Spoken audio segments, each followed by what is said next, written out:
It's another special edition of Litter Media Live. I'm Dan Ramey, and in studio with me today are the men behind Echoes of the Sea, which will be performed down at Sugarloaf Mountain Amphitheatre. We have to my immediate left Caleb Johnson, who is the script writer, and Mr. Music, the composer for all of the music being used, is Kevin Snyder. Thank you so much for joining us this morning. Thank you for having us. And they're fresh off the mountain, so they're ready to go. They got another show tonight, so we'll talk more about that too.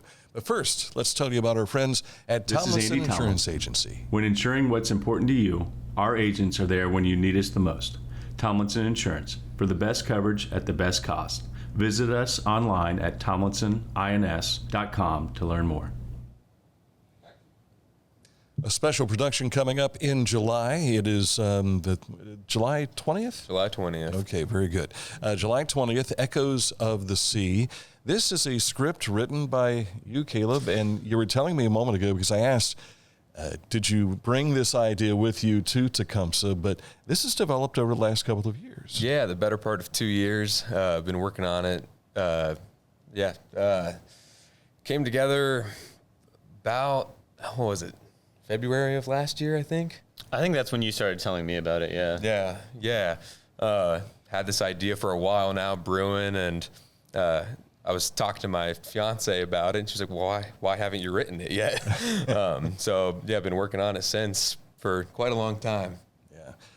Obviously, pirates, they've got their swashbuckling clothes on today. This is something that captured your attention at some point in time? Yeah. When I was a kid, Pirates of the Caribbean was coming out, and I was always, as many of us were, pretty obsessed with those movies. Sure. So the fascination of pirates has always kind of grabbed me. And so a few years ago, listening to sea shanties and stuff like that, I got inspired to tell this story. And I thought pirates would be just the perfect catalyst for this script to be able to tell. You put a bunch of people on a boat together and a whole bunch of shenanigans are going to happen. So that's kind of what goes on in our show. Hence the success of Love Boat back in the 1970s. You think about it that way. And so you started envisioning, no doubt, some of the cast members that you were already a member of the troupe there for Tecumseh. Did it all just fall into place? Yeah, so on the mountain, we do, every season, we do a thing called second season that is just for the cast. It is the cast putting on shows by the cast for the cast.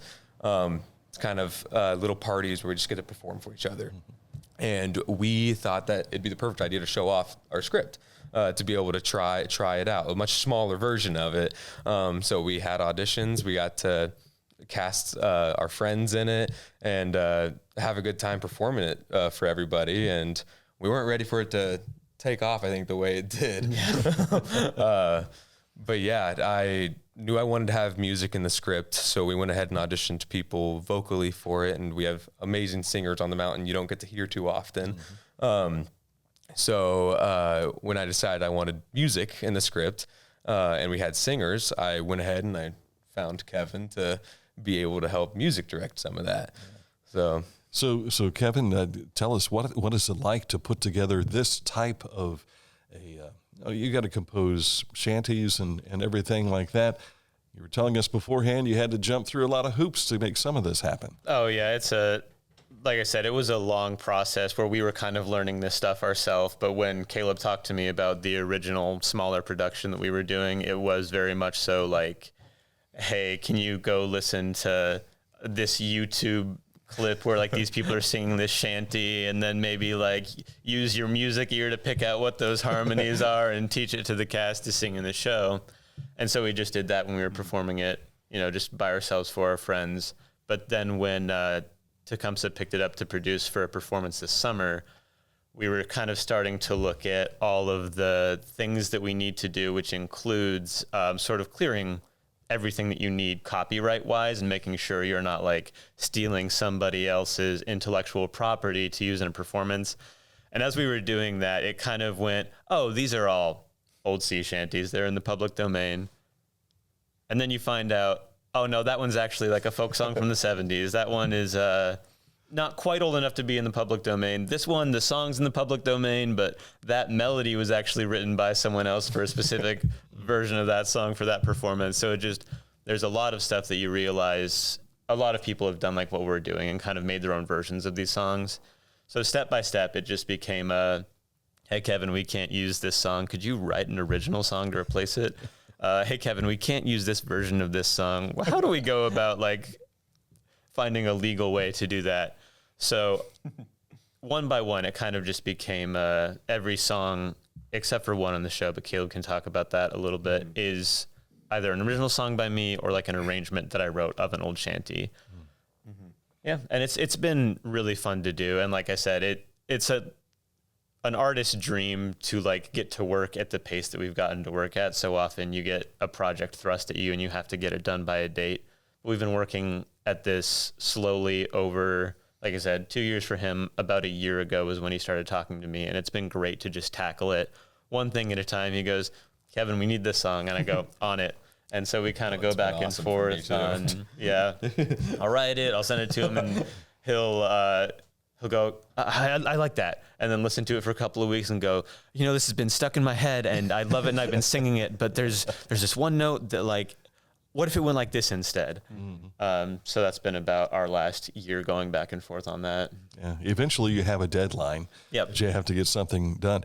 Mm-hmm. Are you more creative the closer you get to that deadline, or is there an area where it's like, boy, do I change this? No, I'm going to leave it the way it is. Me personally, I am the most creative the farther out from the deadline I am, and then my professional artist brain, logistics brain kicks in the closer we get to the deadline. So a year ago, we could be like, oh, what all could go into this song? And now it's like, oh, well, we wanted this, but that's not going to be ready in the 3 weeks that we have before the show. Cut it. Yeah. And it's like you're leaving a child out of the whole thing, You're right. You mentioned there's a song that you wanted to talk about. Yeah. How did this come together? So there's a song called Bones in the Ocean by the Longest Johns. It's a beautiful song. It's a sea shanty about loss and how to move on with it. Something that we've all experienced in our lives. And, that's kind of one of the original songs that we always wanted to be able to put in the show. But through a lot of conversations with people who know more than me, we were able to secure the rights to do that song for this performance. So that is not our original song. That's a song you can look right up on Spotify, and it's right there. But yeah, it's a beautiful song. It's towards the end of our show.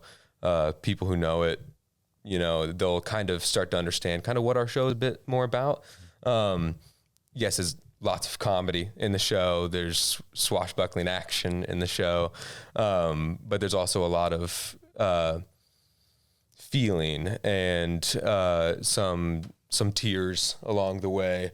And kind of the hard part of being a pirate. A lot of people, I feel like there's a lot of that isn't talked about, and that song kind of tackles that. Like being away from family and all exactly. that kind of stuff. Yep, yeah. That's actually a very big theme in our show. Is all these people go off to sea, but there's all these families and people they've left back at home while they're out there. So yeah, that's a overarching theme throughout our whole show. How to deal with people not being in your life anymore, whether that's loss or they're just not around. Right. Yeah. Now, of course, you are performing a pirate type show, and there is a pond there on stage. Is it used? It's not as used as you would think, as much as you'd think it would be. Yeah. We've actually built the form of a ship right on stage, that we're able to move off and on while Tecumseh is going on. The set is kind of made to resemble a bit of almost like a children's pirate playground. So we use our imagination a lot through the show. We get to use, we do use the pond a little bit. We get to use the boats.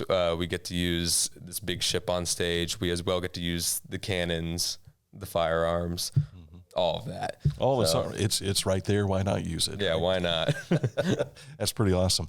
I know for people who want to come see the show, they have to get tickets, and they don't do online ticketing. That's one of the things due to the internet problems at Sugarloaf Mountain Amphitheater. But you can go to tecumsehdrama.org and or is it .com? It's either .org or .com.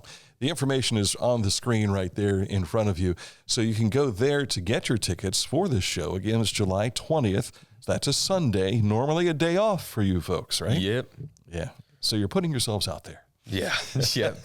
Yep. At 8 o'clock. At 8 p.m. All right. How long does the show run? It's about an hour and 15 minutes. Oh, okay. So no intermission, straight through. Oh. So will the restaurant be open and everything too, you think? Or to my knowledge, I believe so, but I'm not. Okay. So don't hold us to that right now. Maybe we'll let Brandon Smith make that decision later on. Let's talk a little bit about what you're doing in Tecumseh. You both told me that you joined around 2022, joining the cast. So you know what Life on the Mountain is all about now. How does that transpond year to year? I mean, you come there the first year, you don't know what to expect. And now you've lived it for 3 seasons. Yeah, when you show up and they take you to your cabin and like, yep, this is where you're going to be living for the next 3 months. It's pretty overwhelming, especially by today. But I grew up an outdoors person. I grew up on a farm. Overnight, I was like, man, this is kind of crazy. But it's became paradise. It's became this home away from home. But we've been there for a while, and I don't know. It's a beautiful thing to be able to wake up and just be surrounded by nature the second I step out of my cabin. So that's pretty nice. Yeah. What are your thoughts, Kevin? Well, it is funny when you first show up. It's kind of like your college dorm room where you just get there and it's like blank and there's nothing there and you're like, oh wow, this is kind of like just a closet they shove you in. But then once you live there for even a very short period of time, you're like, oh, I should hang up a tapestry in here and then I could get a little piece of furniture. And suddenly like all these little places that we live in are just like a bunch of little homes. And it's so much fun. It's like a village where you just live with all your best friends. Yeah. And everybody's doing the same thing. Yeah. Yeah. It's not like, okay, the stars are over there, but you guys find yourselves just sharing the same quarters. Yep. Yeah. I like that. What parts are you playing in Tecumseh? I play Simon Kenton. I had a feeling. Yep. Yeah. The Grizzly Adams look gave it away. Yeah. This is my 3rd year playing Simon. Yeah. And I'm Sykes in the first act and then Captain McDonald in the second act. But yeah, in those first couple scenes, you just get to see me and Caleb going at each other the whole time. Yeah. Because Sykes is you're not a well-liked guy sometimes. Oh, absolutely not. And that's the fun part. Fortunately, the prophet is in there, and so that takes away the distraction of, of who Sykes is. Right. But what's it like to really kindle that relationship on stage? I mean, what's nice is, the other part of our trio is Richard Neal, who plays Tompkins, and the 3 of us are best friends outside of work. So getting to show up to work and play these frontiersmen that are just throwing hands at each other, it's a lot of fun. We're having the time of our life on stage every night. Yeah. We're adults getting to dress up and fake fight each other, so it's a lot of fun. Is there a new fight director this year? Or is it the one from last year? Yeah, A-Ray was new last year. Last year was his first year, so this is his second time with the cast. Yeah. Yep. He's great. And you have to learn how to hit each other without hitting each other. Yeah. Oh, yeah. We actually, a lot of the cast is members of the Society of American Fight Directors, so it's this whole association that trains actors how to fight realistically but safely. And our fight director, Andrew Ray, is a certified teacher in that organization. So he's great. Yeah. Very safe hands. Yeah. So while you see one hand doing one thing, you aren't paying attention to the one that's going like this to make the sound of the hit. Yeah. So it's really neat to see how they do this stuff behind the scenes. And we've had Richard involved with some of our projects before. So it's neat to know that you guys all are best buddies. Oh, yeah. Yeah. We like hearing that. Again, Tecumseh back on stage. I know that we've had rain this year that they've been dealing with. We've had some heat last year. There was a problem, but we're hoping all of that. It's going to be a 72-degree night for your performance on July 20th. Sweet. Keep thinking that. Keep thinking that, right? Absolutely. That'd be amazing. Is there anything that we've missed that you wanted to mention? I never asked you where you guys hail from. Oh, specifically. Yeah, I'm from Illinois. Okay. And I am from Glenwood Springs, Colorado, which is sort of on the western slope of the Rockies. Yeah. Okay. Very cool. Yeah. And so how do you like Ohio? I'm sure Ohio is a lot like Illinois. It's not like Colorado.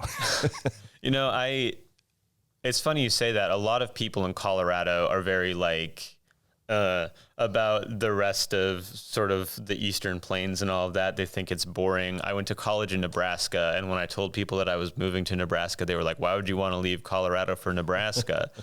But it is a very different climate, and Colorado is very beautiful in its own way.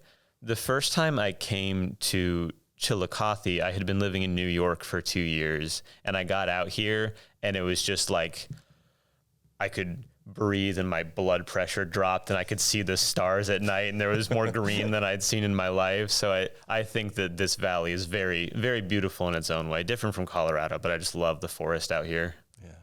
Have you found yourself drawing closer to what Tecumseh loved about this territory? Oh, I think it's very easy to see that, especially, when you're in town and you're kind of walking by Walmart, you're just like, oh yeah, it's like any other place. But when you go out to the mountain, you get to really see like a place where we try not to, there's not too much built out there. We don't want to disturb too much of the land. So you get to kind of immerse yourself in like what the people walking around all those years ago kind of got to experience. Yeah. I'm glad to hear that. It's been wonderful to hear. We've had actors here from Arizona, California, and all throughout the years, and it all comes back to Chillicothe. It really does. Appreciate you guys coming in today. Again, Echoes of the Sea is the show, and it's coming up July 20th. So make sure you get your tickets through tecumsehdrama.org or .com. It's one or the other. I'm sorry? com.com. All right. Thank you, Aaron, for letting us know that. Guys, thank you for coming in today. Thank you for having us. Caleb Johnson, Kevin Snyder. I'm Dan Ramey. Thanks for watching this edition of Litter Media Live, and thanks also to Tomlinson Insurance Agency.